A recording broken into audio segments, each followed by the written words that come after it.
Hi everyone, Jenna here. Thank you so much for joining us. We love direct-to-consumer at-home lab tests. At Million Marker, we have the Detect and Detox Kit, which measures the level of BPA, BPS, BPF, phthalates, parabens, oxybenzone in your urine. And many of these chemicals mimic estrogen, and which can impact fertility. What we put in and on our body can greatly affect the health of our own and as well as our unborn children. Today, we're really excited to invite Cheryl Hoy, the CEO and founder of Tiny Health. Tiny Health is the first microbiome testing company for the whole family. And they support families from preconception to postpartum. It's a really, really unique company providing a really important service. So we're really excited to learn more. So I just saw Cheryl's request.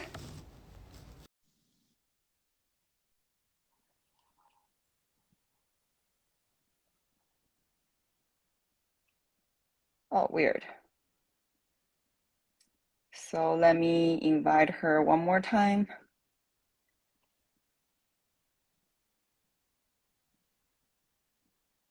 So I just sent her invite for some reason. It didn't. Here she is again. Let's see if it works.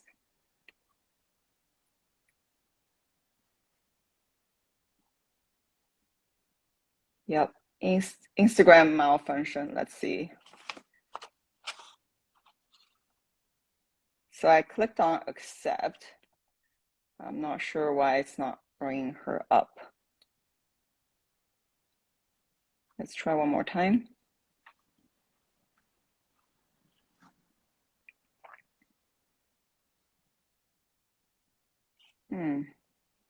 So it's showing me Tiny Health is not able to join. So, here There she you is. go. Hi, Cheryl. Hi, Jenna. Nice to meet you. Nice to see you again. Yeah, after a few minutes of awkward silence, I'm so glad this worked out. Yes, I know. It's my first IG Live, so I'm really excited to do it with you. I'm super, super excited. And then also people need to learn more about Tiny Health. So thank you so much for taking the time and joining us. You have a super interesting story to why you started Tiny Health. But first of all, tell everyone what is Tiny Health? Yeah, so Tiny Health is basically the first microbiome test. We test the stool or poop of the baby, and we specialize in that 0 to 3 year old sort of age for the baby, because there's no test in the market right now that specializes in this age group, which is crucial for the lifelong health of the baby. But in addition to that, we also test the mom during pregnancy or trying to conceive, because the mom is passing on the microbes to the baby through a vaginal birth, or through breastfeeding. But we also do kids, children between 3 to 17-year-old. We do dads. Basically, our tests can be suited for any family member, and we can show the interaction of microbes within the family. Like dad has the capacity to continue passing on his bacteria to the baby through kissing and close contact. But primarily, the microbiome seed comes from the mom. So we do offer a gut test for mom, a vaginal test for mom, and a test for baby and kids as well. Wow. So now tell us the story, because the story is very, very interesting. Yeah, so I started the company about 2 years ago when my son was born. But my interest in gut health came many, many years before, like maybe about 10 years ago. I was already aware that gut health is really important. It's an important foundation for overall health, because 80% of our immune system lives in our gut, and relies on what kind of bacteria, microbes are in your gut. But 4 years ago, I had my first child. My daughter was born by a C-section. She was breached. And I was trying to research. I knew that I was still trying to attempt for a vaginal birth, but I knew that there's a high likelihood that I might have to go into a C-section. So I researched what that would mean for her lifelong health, and I discovered the whole connection between gut microbes not being seeded from mom through a C-section, because you're cutting out sort of from the abdomen and missing that vaginal seating, that kids born by a C-section are more likely to get what we call atopic march, or what is called atopic march, which is basically an umbrella of chronic conditions that starts with eczema, and then turns into food allergies, and then subsequently asthma and hay fever as an adult. What that means is that the immune system of the baby wasn't sort of set up correctly in the first few months of life, the first year of life, and therefore is reacting to these allergens in the air or food and whatnot in the environment, right? So then I was like, oh shoot, like what can I do about it, right? Is there any way I can restore her gut? And I found these papers, studies in research journals that there are things you can do. So I did a vaginal swabbing. So after my C-section, I swabbed my baby with my vaginal fluids to mimic that birth canal, and I learned that could sort of seed her with some vaginal microbes. I labored because I also learned that when the water breaks is when the baby gets the first flush of microbes in the vaginal tract. So there is some benefit. Some moms we meet are like, oh, I labored for so long and ended up in a C-section. I might as well just do a C-section. Actually, there are benefits to laboring, right? Preparing the baby for sort of transition into the real world from the womb, that whole pushing movement, it's all really good, and kind of the initial colonization by the mom's microbes. So I did that, and I also breastfed her for 18 months as long as I could. That is the number one actually factor to modify the gut, dysbiotic gut at birth through a C-section, or if the baby had antibiotics, breastfeeding is the number one sort of restoration. And then the other things I did was, like, when she was eating solids at 6 months, I did homemade kefir, a lot of like natural wild probiotics I made. So I was hoping that, I'm doing all these things, right? Type A mom, am I doing the right thing? Am I actually restoring her gut? And there was no test in the market. I did some adult gut tests, but the ranges, the kind of the bar telling you if this is all wrong for babies. So fast forward 2 years later, my son was born through a vaginal home birth. I really this time wanted a home birth because I knew that in the hospital there would be a lot of interventions that I didn't want. And I decided to start the company a month after he was born. So it was like Tiny Health was born out of my, like, this time I'm like, the second child, I want to really measure his gut to make sure that he is developing his immune system in the right way. Wow. You did measure, which is on Tiny Health website, and I think those graphics are super powerful, that you can see the difference between like your daughter's the bacteria colony versus your son's. Yeah, exactly. That one actually is just like a regular C-section sort of seeding chart. It's not actually my daughter's microbiome seeding, but we did see a lot coming from me through the vaginal birth that I did at home, and we certainly see that with a lot of our customers.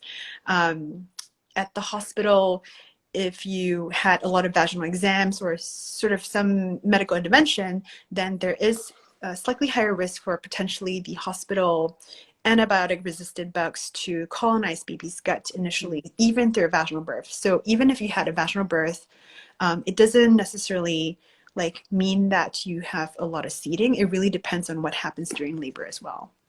Oh wow. So for those who don't know about microbiome, give us like a quick explanation. What is a microbiome?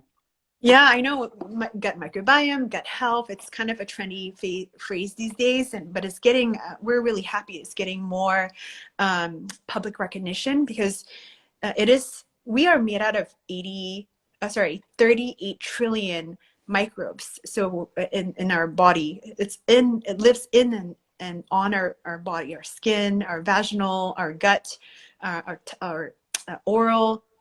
It's all filled with microbiome. And while we sometimes associate bacteria with disease and unfriendly things, there's actually a lot of good bacteria that plays an essential role in protecting your immune system. So that's what we want to see is the microbiome has to have a good balance of good bacteria and bad bacteria that ultimately creates that ecosystem. Yeah, the microbiome basically is many parts. There exists in many parts of your body. The most impact in your immune system is from your gut microbiome, which is kind of why we test for the gut microbes. And then in pregnancy and trying to conceive, additionally, the vaginal microbiome plays a big role too. And I can go into that a little bit more later. Yes, we have questions prepared for that. So you mentioned a little bit the test is for the entire family. So what are specific tests offered for each member of the family? So if you're trying to conceive, we would recommend a vaginal and a gut test. So the vaginal test is, I've also just recently learned this in the past 2-3 years, that the vaginal environment is quite crucial for conceiving. A healthy vaginal microbiome should have a lower, more acidic pH to protect against harmful bacteria, destructive bacteria that can grow in the vagina canal. And so there's like classifications of different vaginal types. They're called CSTs, or community state types. There's basically 5 broad state types, and state 1 and 2 and 3 are the healthy microbiomes that are lactobacillus dominated, while CST4 is what you really don't want, because that means that the pH in your vagina could be higher, and you're more likely to get things like BV, bacterial vaginosis, yeast infection, and other things that in papers have been shown to decrease sort of fertility, chances of fertility. And also, if you do get pregnant in that state type, the CST4, there's a slightly higher likelihood of having preterm labor. So you really want to move away from CST4 into one of the other 4 CST types. So that's what, we would definitely recommend a vaginal test during the conceiving phase and also during pregnancy. And ideally, you're not using antibiotics to treat it if you are CST4, which a lot of women, when they go to their doctors, they get prescribed antibiotics. But as you may know, antibiotics also disrupts good bacteria. So a lot of times what ends up happening is you end up seeing these antibiotic resistant bugs. So the symptoms and conditions come back, and it's even more resistant. So instead of using antibiotics to treat, we usually recommend probiotics. And what kind is where our test comes in, because everyone is unique, and which specific kinds of strains you need really depends on your unique vaginal and gut microbiome. So I talked about vaginal microbiome, and there's the gut microbiome, which in scientific literature, there's less correlation between gut and infertility for now. However, we do suspect that there is a connection between a dysbiosis or imbalance. Remember, I was mentioning the balance between the good bacteria and the bad bacteria. So that could be a factor in perhaps fertility, or even when you're pregnant, whether or not you get gestational diabetes, preeclampsia, all these pregnancy conditions highly depends on whether your gut has that balance or not. So you should really do both, just to be sure. Just to be sure, we would recommend that. But if anything, I would say vaginal is good for, like there's more science around, fertility for that. But gut health, there's just more correlation with overall health, and also more crucially the health of your baby when it's born, right? Because your baby is inheriting both the vaginal microbes at birth and gut. So people always ask me, how do they even inherit the gut microbes from the mom? The vaginal, it makes sense. The baby passes through the canal, and the vaginal microbes that colonize the baby initially, is there like pioneering microbes that seize the baby to prime the baby's gut to receive the gut microbes from the mom. It's really fascinating, but it's gone really quickly. By like maybe 4 days, you can't see the vaginal microbes anymore. And then when the mom is technically pushing, there's some fecal fluid that comes out, and people think it's gross, but this is how nature intends it to be. And that is mechanism in which the baby gets seeded with the gut microbes of the mom, in case people are wondering. And that becomes now like the first like real colonization in the baby's gut. So typically we want the baby to sample around 7 days post-birth, because that is the strongest signal on what seeded the baby from the mom, and it gives us the foundation for the baby's health. Even though over time the baby's gut changes dramatically in the first year, especially, and then and it continues to change until about 3 years old. We want to measure to see if like the baby's immune system is being developed by these gut microbes in the right direction. So if someone who's already pregnant, obviously they can still check their vaginal microbiome as well as gut. If someone just had a baby, would you recommend them to order a test immediately, check the baby's microbiome before the 7 days kind of mark? For the mom or for the baby? For both. For both, yeah. So we wouldn't recommend a gut test for baby before 7 days because, again, the baby's immune system is very new and raw. 7 days, 7 to 1 month is a good time to see that initial colonization, which is like, it gives us a lot of clues to what the baby was born with, right? And then, every kind of 3 months to check in, like 3 months, 6 months is when most babies start solids. A 3 month time point, you can kind of check in on how the breastfeeding is continuing to see the baby with microbes. Because believe it or not, most people also don't notice is your gut microbes. For some reason, scientists are still not able to understand the exact mechanism, but the gut microbes continue to transfer into your breast milk to see the baby further. So there's a lot of benefits. And in our test, we can show that usually what the baby inherits from mom are the good stuff, and all the stuff that are like unfriendly are usually from the environment, hospital environment, or maybe the home or whatnot. But oftentimes you don't inherit the unfriendly bacteria from mom unless the mom's gut look really unhealthy, which we also see in some cases if the mom does have some sort of symptom like GI symptoms or GBS or GDM, then the baby might have a slightly more unfriendly gut, but it's pretty rare. So yeah, every like 3 months, 6 months, when the baby changes diet and starts solids, that changes their gut again dramatically. We want to make sure the maturation of the gut is slowly developing, not too fast, not too slow, based on science. And then 9 months, 12 months. 12 months is another important biomarker for when in scientific community, in scientific literature, the C-section signature, and I mentioned too, some vaginally born babies have some sort of C-section signature too, from whatever happened during labor. By 1 year, we should see that biomarker for asthma disappearing, hopefully through breastfeeding. So some babies get antibiotics in early life from an ear infection or some medication that could also impair their gut development, and you want to check in during those times as well to see if the baby's gut has bounced back from baseline and is it continuing to grow in a right trajectory.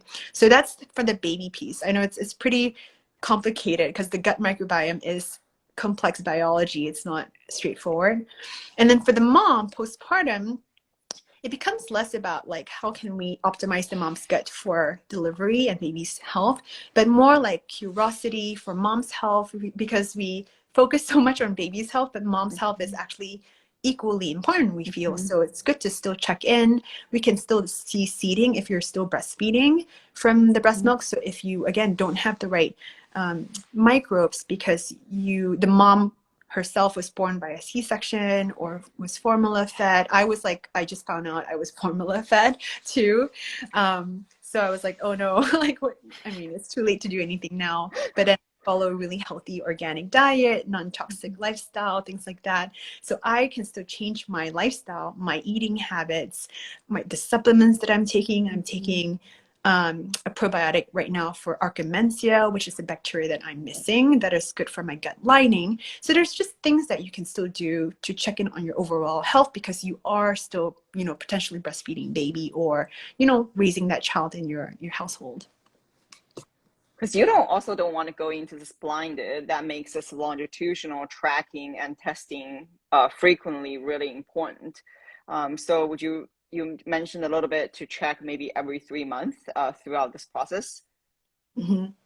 Yeah, I think if you check in and the baby's gut look pretty good, then you maybe don't have to check in as often. Only at major milestones like if you switch to formula, if you start solids, if the baby happens to have medication, And just like key milestones, you can do every 6 months, every 3 months if you can afford it. Again, these tests are, becoming more affordable, but there's certainly a cost to it. And we are starting a subscription program actually. So at retail, the price point for our tests is for any of the tests is $179.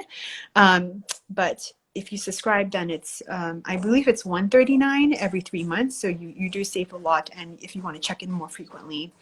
And certainly a lot of our moms do, want to, because their guts are just changing so often in the first year. And when you get the sample, it's memorialized, right? It's kind of, you get that. And then as Tiny Health improves on our research and our data science in the future, we can show future insights on the early life, early microbial development of your baby. So that's, I think that's something pretty cool to have that sample.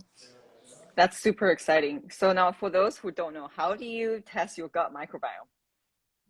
Oh, it's actually really easy, and I prepare it like a a sample. Like, it's an at-home test kit. So if you purchase a kit, we mail it to your home, just like Million Markers test. And then Yes.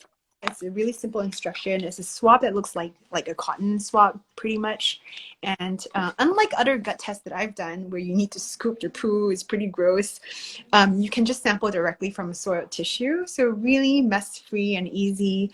And then for baby, if you're changing diapers, like 8 times a day, it's just swabbing directly from the diaper without touching the diaper. And then you throw it into this little bag and a prepaid envelope to our lab. Our lab gets it. It takes about 4 to 6 weeks. We're trying to keep it at 4 weeks at this point to get your results back. But it takes so long because we are using the best, highest resolution technology in gut microbiome testing right now. And our whole team of microbiologists, pediatric experts, immunologists actually goes through each person's individual factors. So you take a survey for your baby, like symptoms, or how the baby was born, and our team actually looks at it to help you interpret your report. Because as you may know, like, if you get a list of all the microbes in your gut, we actually have a detailed description on each bug, each microbe in your gut, how many percentage is in your gut. And you can read about all that, but still, it's like, what does it mean, right? So we've produced a really detailed note for interpreting if your baby is, or your health is good in the gut. And then most importantly, a lot of our moms and dads too, you don't want to just get a report telling them what's in it. They want to know the so what's, right? What can I do about it? So our team has invested a lot of time in the action plan. If you are deficient in certain key microbes, either you or your baby, or if you have high inflammation, there are steps that you can take from a dietary, supplement, and lifestyle perspective. And hopefully you would do some of those if you need, some categories need attention, and then retest in, like, say, 3 months to see if that action managed to change the gut in the better direction. That's so cool. I can attest the instruction is really simple. I did mine this morning. Oh, great. And the beautiful packaging with Cheryl's story on the back. I love it. And I can't wait to see I also all the did, actionable results. Oh, yeah, perfect. I did your test this morning. Good timing, good timing. Perfect. Yeah. So then, so we know in mom's test report, the action plan and all the science behind it. What about in the baby's report? What's in the Yeah, baby's report? same. So, well, the baby's first 6 months of life, they're not eating, right? But they're eating breast milk. They're basically drinking breast milk or formula. So we can also show insights around how your breast milk or formula is working for baby. And probiotics is another thing. Some parents believe in it and give it to their babies, but there's so many in the market. Which ones are truly effective for baby? And we have strain level tracking and resolution, so we know if the probiotic that you gave your baby actually colonized their gut.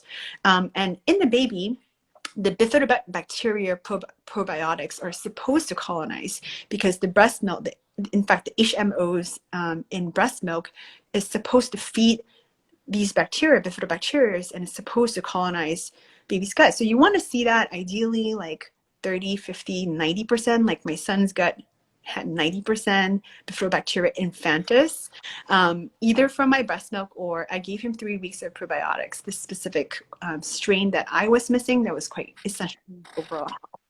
And in some other probiotics, we just don't see colonizing, and maybe the strains are dead because there's so many in the supermarket these days. You don't know which one's actually effective, so it's really important to check on that. And we think that that is one of the best powers of our test, is the ability to show you that in your my gut and an adult gut, the probiotics that we take, unfortunately, won't really colonize. It's not meant to, because we're not drinking breast milk anymore. In fact, if you do drink breast milk and you take probiotics, we suspect maybe that will actually colonize, because the bacteria is no longer getting that food that they need to really bloom. So probiotics that we take as adults are transient, but they are still conferring health benefit to us. It's just not going to colonize. We're not going to see that being like, 10% of your gut. We might see it 1% of your gut or 5% of your gut, for example. But in a baby, it really should colonize. So how far before trying to conceive should a couple start testing and making these actions? As early as you can. I mean, if you know you want to have a child in the future, like even if it's 2 years, the sooner you know the state of your gut and vaginal health, the better. The longer it takes, or the more time you have to make some minor adjustments, right? Because in babies, you see the impact of these actionable steps almost immediately, I would say, because the baby's microbiome is so sensitive towards diet and environmental factors. So that's kind of why the retesting makes sense for a baby, because you do see the dramatic shifts. For you and me, unless we make massive dietary supplement changes, usually on average it takes 3 months if you eat more plants, or if you eat more inulin, or kind of add this kind of protein in your diet. It takes at least 3 months to see that effect, and sometimes longer, right? So I think that's kind of why, and you have to be very disciplined about it. And as an adult, if your gut really is deficient in something and you want to restore it, you just have to do it for a much longer time. So yeah, basically as soon as possible. I believe everyone should get a gut test and a vaginal test for overall health check-in. Totally agree. That's also the recommendation we usually give it to couples, that if you want to start detoxing, practicing good lifestyle, also minimally start 3 months in it before you're trying to conceive, because it does take 3 months for your sperm quality or egg quality started improving, your hormone level started improving. So this makes a lot of sense. As soon as possible, but minimally, 3 months before. Exactly. Yeah, that's great. So it looks like we have one comment from Megan. In TCM, baby swallows the mud pill at birth, and this is thought to activate the channels. According to a Taoist practitioner named Jeffrey Yin, I wonder if there's a connection to seeding at birth. So I guess we know there is seeding at birth, right? So I didn't get a question. The baby swallows a what? So it says in TCM, baby swallows the mud pill at birth, and this is thought to activate the channels. Yeah, I think TCM is traditional Chinese medicine. I don't know anything about swallowing a mud pill. Mud pill. Do you know anything about that?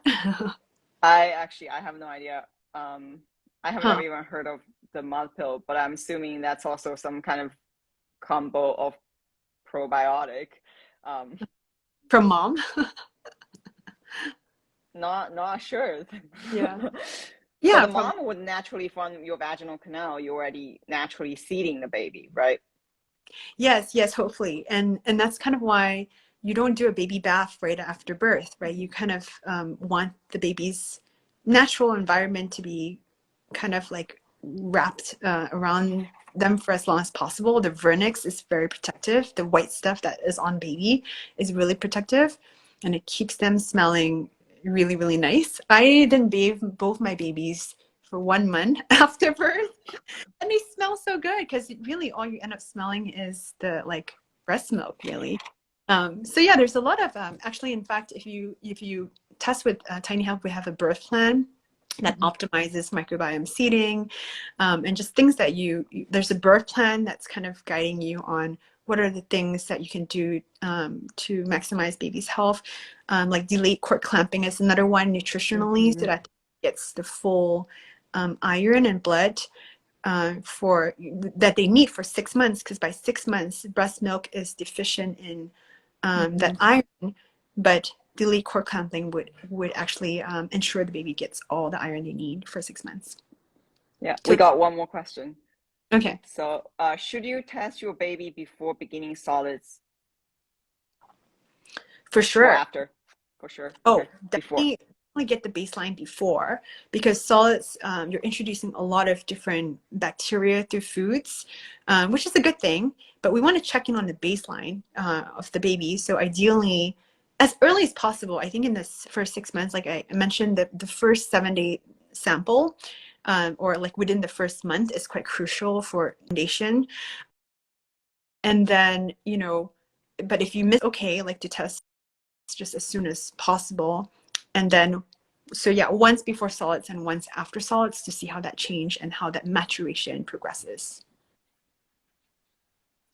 And then over Wonderful. time, like even toddler, you can still test, because then your toddler gets picky with solids and they're not eating enough fiber and things like that. So we can continue to support the child throughout their development that way.